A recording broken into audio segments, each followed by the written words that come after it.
Amazing. Let me zoom out conceptually in this video and just draw a bigger picture. So in a few other videos, I introduced the suggested stimulus response trainer, stimulus response training, and let me put it, like find a place for this tool in a bigger kind of picture in the universe of modern self-development industry and personal development, personal growth industry. Yeah, I'm curious to hear what are your opinions and regarding these statements and these charts. That would be something, I'm curious to understand what here would you agree with, right? Let's just focus on these parts. Like, what would you agree on in these slides? And what is new and, meaningful, valuable, sounds reasonable for you? I am sure that there will be at least a half of the content that will not sound meaningful, reasonable, new to you. But I'm curious, what is the part that actually is? So, general statement, right? The modern setup of the spiritual and psychological services industry is not able to address the challenges that humanity faces in this space. Bigger picture is that we have society, there's like different ways how it behaves. It has some basically on the level of individual, right? We do have some stimulus responses to whatever's around us. We, as a society, we realize that basically this, like the ways we react to things outside should be adjusted if we overall want to survive and actually feel better, happier, and enjoy life, stay, be in harmony, grow towards where we want to grow. But now we have this industry, right? Spiritual and psychological services, let's call it like this. And they promise some adjustments in our ways we behave, in the ways we react toward things that happen around me. They promise that they offer some good matrices, frameworks, ways of processing whatever is there in the world, and they promise that it will be beneficial for us. So question is this promise accurate? And actually, is the reality, you know is it is in reality such? My personal feeling that the personal development industry today, all the spiritual services industry, psychological services, is full of noise. And the noise is majority of what's out there. You can organize and cluster and segment it in very different ways, but I would say there is a lot of noise, and it really basically covers most of what's out there. You really, if you want to search something that is really valuable for you, and measured by outcome, right? Not just measured by your judgment. Oh, I feel this is valuable, I feel this is valuable, but actually measured by change and outcome and the way you think, the way you behave, the way you actually evaluate your own life and the quality of your life. If we measure by that outcome, most probably we find out that there's much less valuable things out there compared to what we mark as valuable. We go there, explore, and like the reason why I explore, because we sense, okay, there's something valuable here. I sense this is valuable, this is valuable. In the end, you know, you spend a lot of time reading books, watching YouTube, doing courses, doing marathons, talking with therapists or coaches and whoever, and you continue doing it with the feeling, okay, this is valuable. Now you look back at actually your daily life and actually, what is the impact? And turns out that, but while you're loaded with knowledge, the actual change is probably disproportional to the amount of loaded knowledge. Like definitely one part where you are a master now after all this exploration is that you just can talk about this a lot, in a very excited manner. So there is scientific knowledge also out there, and there is also offers for trainings. So there's some science, whatever we call science, there is some there is something there that helps us train our reactions towards external world. Another way to see similar things, like what really customers need, what do the customers need. I would suggest that we don't need lecturing about life. We don't need another, a library of concepts and libraries of ways to think about things. What we really need is just training the reactions we want to have. Reactions to the situations, to whatever is happening with us, to whatever we perceive. And in the end, basically what we're getting is just an overload of lecturing and no reactions training. And that's potentially there's more ways kind of to show that in different examples, different ways, forms. I would assume there's also enough studies done, and there's potentially very beautiful talks also done highlighting exactly this problem. I just would like to formulate it here and just state, and I would assume that there's enough of argumentation work done basically to mark exactly that point.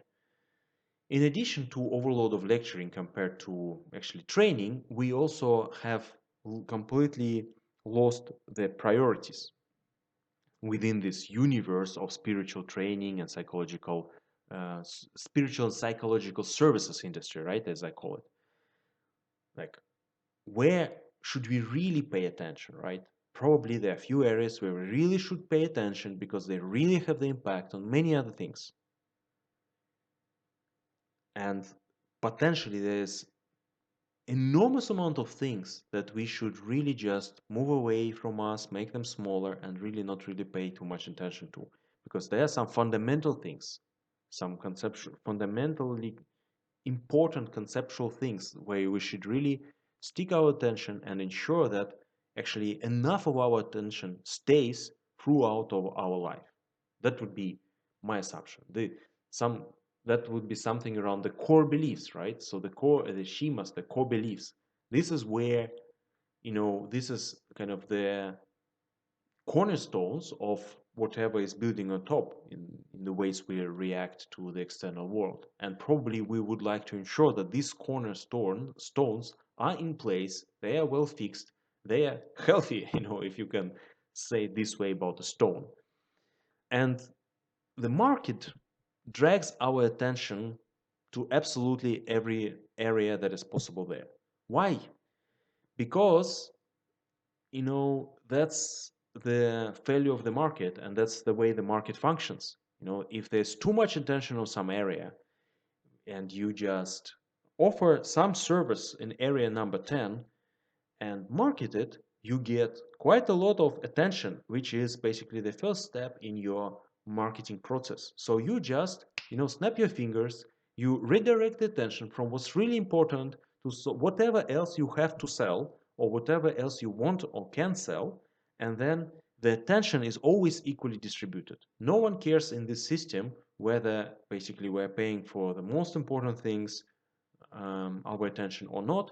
What everyone, I would assume, cares about in this phase of noise and marketing is that is the amount of reads, likes, website visits, marathon courses, signups, subscriptions on channels, views on Instagram, or whatever else. So whoever offers the spiritual and psychological services within this industry would maximize on the attention they get.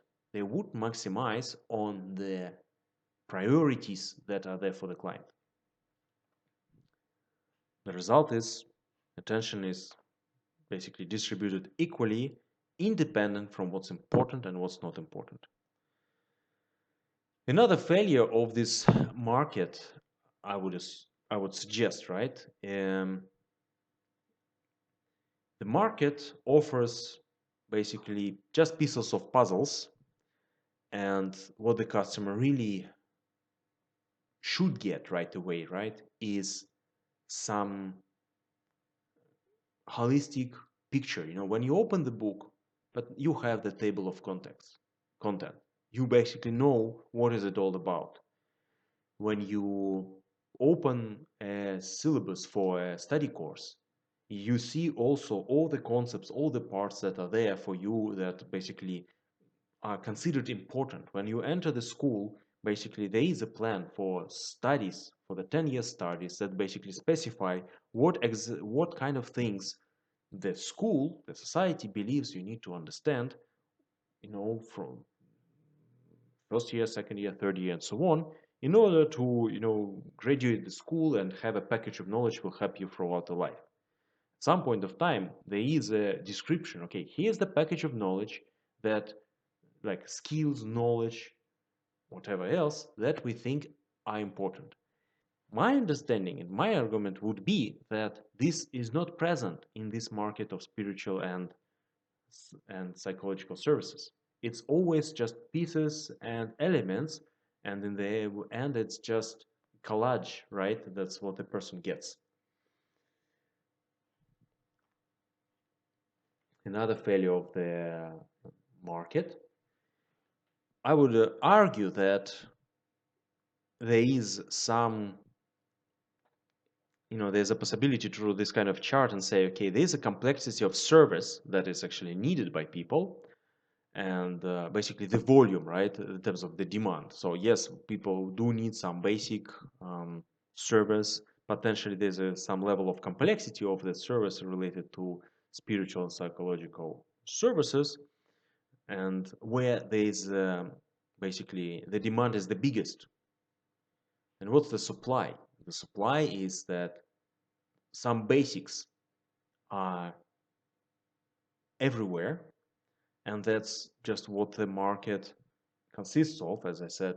And that's the definition of noise, because there's so many repetition of the basic knowledge, and there's lack of more important, more complex solutions and answers.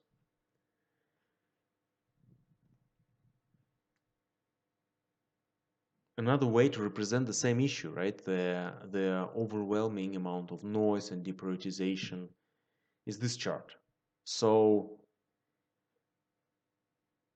this line shows basically the volume of easily accessible content. So it grows, the volume of easily accessible content. It's just there, grows constantly. However, the added value of all this growing easily accessible content was increasing, and then it's just plateaued and stabilized, with another millions of new videos on YouTube or new books published on the space of psychology. I would argue there's no any additional change that is happening. There's not additional value that is there. It's just same things said different ways, again repackaged, rephrased. It's the added value plateaued.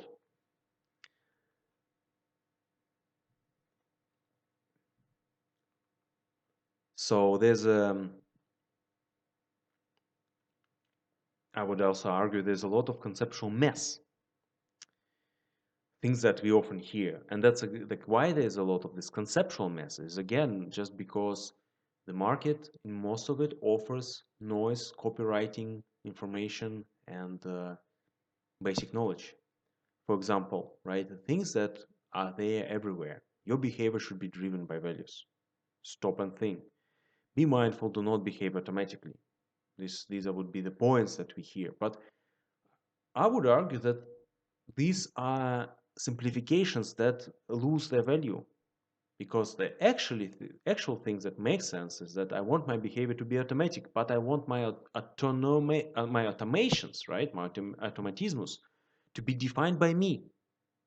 I don't want to stop and think every single day. I want to live to much extent an automatic life. My computational capacity is not enough to do everything thoughtfully.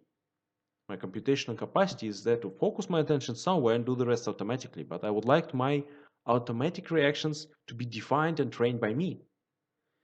Values contradict each other, and the same value can be different value instantiating beliefs, can have different value instantiating beliefs. And therefore, I want to define myself which values fire up by different stimuli. This suggestion, like live according to your values. I mean, how can you say something like this? How can actually you believe something like this? Because if you give me 10 values, out of the 10 values, at least 5 will be contradicting like some other value in this list of 10. Values are contradictory, and that's the particularity of the morale, right? Which is also studied by all the kind of philosophers since ancient times that actually bring up this issue that values contradict each other. So it's up to me to decide which value I want to be triggered in a specific situation as a response to a specific situation. So current thinking is that what we need to introduce in this environment is stimulus response training, because this is the missing element. It's not the knowledge. It's not the noise or marketing that is important. It's not the science that we are really lacking, in the space of spirituality and psychological services. It's just the training that we're missing. This is the last step, in this journey, transformational journeys, in this change process, is actually the implementation and the training. You can define the change and think about it and strategize it for a long time. But in the end, it really comes to just training. So, examples, right? And again, it's really zooming out, far out. But in essence, we have health costs, right? Basically, here the point is that the there are kinds of changes, right, that this training can bring. Healthcare costs decrease. Why? By training healthier habits. Social costs of delinquent behavior decrease. Why? By training mindful personal decisions regarding some kind of behaviors. Material consumption stabilizes. Why? By training mindful demands and basically by training automatic reactions towards the needs to consume, and so on. I will not go through these details, but the point is that if basically the argument here is that if we focus not on firing up any values around why we should save the planet, and we focus not on really conceptualizing about why actually we should save it, or how else we can reformulate and market the idea that actually people should stop smoking.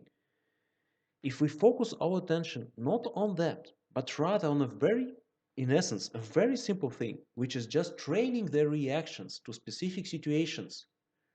When you light a cigarette, I don't want my positive reactions to light up. I want my feeling of throwing up to get activated. If we just focus on this specific small stimulus response pairs and on training them and making this part of the common culture, we will be able to resolve many problems that we face as a society. So bringing up this statement again, my assumption here, right, is that stimulus response training, if it becomes part of the popular culture, if it becomes the core of the culture of the future and it becomes common, the common is that every individual in the society, right, is realizing that he is there able just to simply train his responses to specific situations in according to his own judgments and decisions, values and wishes, goals, then we have really society that is evolving faster, solves its problems and challenges faster, and basically just survives in essence. Final two slides in this very long and high level discussion. So, if we look into the industry through the prism of layers, right? Let's just run through that. We say basically there's a customer, me. I have my own hardware. I have some brain network, just brains, right? And there's there on the market things like apps, books, events, courses, knowledge, my own experience, some exercises, trainings, whatever I do, whatever is offered to me by the industry. And then there are platforms, right? There are YouTube channels, there are LinkedIn courses, the International Coaching Federation, whatever else. There's different ecosystems in which produce this content and products and services, right? These are all intertwined and interdependent, but these are ecosystems in which the products and services exist. We have also sellers, right? Companies, people, communities, basically marketers. All they support basically this distribution of products that are produced by these, like within these ecosystems, towards customers, buyers. We have also utilities here, right? Anyway, it's done through some channel. It's Zoom, Skype, it's Audible, Google Drive, printouts. Doesn't matter. These are like utilities, very simple hardware, software utilities that are there to to to be the pipeline, kind of, to be the channel which is used to bring the product to the customer. And we can make up some other layers here. Question is, what is missing in this system of layers? Here's the point. So between our brain and all this industry and all its elements, the part that is missing is stimulus response automation tools. Whatever is the knowledge, whatever is the great advice and the great strategies they bring up, anyway, all that should be remembered. And not only remembered, but automated as a response to a very specific situation, to a very specific set type of situations. And this is where this suggestion regarding stimulus response training tool and automation tools basically finds its place in this universe of spiritual and psychological services.